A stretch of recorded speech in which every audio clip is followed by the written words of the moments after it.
సింహరాశి వారికి శ్రీ పరాభవ నామ సంవత్సరం నందు చిలకమర్తి పంచాంగరీత్యా దృక్ సిద్ధాంత పంచాంగ గణితం ఆధారంగా ఈ రకమైనటువంటి ఫలితాలు ఉండబోతున్నాయి.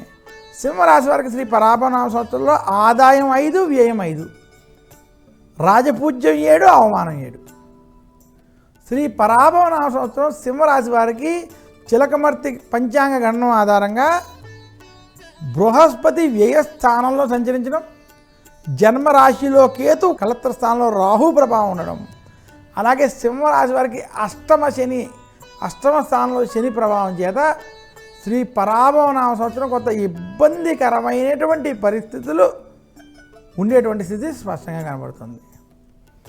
సింహరాశి వారికి శ్రీ పరాభవ నామ సంవత్సరంలో ఒత్తిళ్ళు, చికాకులు, ధన వ్యయం వంటివి కొంత ఇబ్బంది పెట్టచ్చు. సింహరాశి వారు ఎదుటి వారితో మాట్లాడేటప్పుడు జాగ్రత్తగా వ్యవహరించడం, గొడవలకి, రాజకీయాలకి దూరంగా ఉండాలి. అనవసరమైన ఖర్చులు నియంత్రించుకోవాలి. అష్టమ శని ప్రభావం వల్ల ఆరోగ్య విషయాల్లో జాగ్రత్త వహించాలి.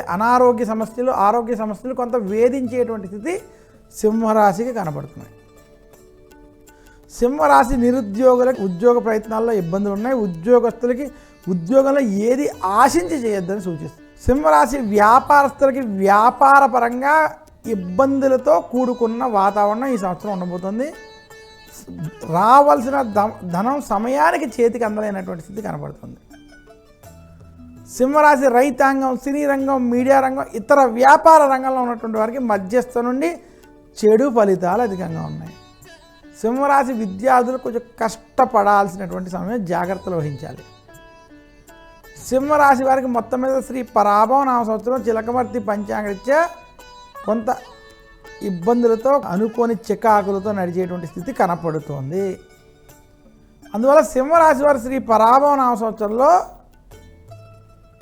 కొన్ని పరిహారాలు పాటించినట్లయితే ఈ చెడు గ్రహస్థితి నుండి బయటపడేటువంటి స్థితికి మీరు చేరుకోగలరు.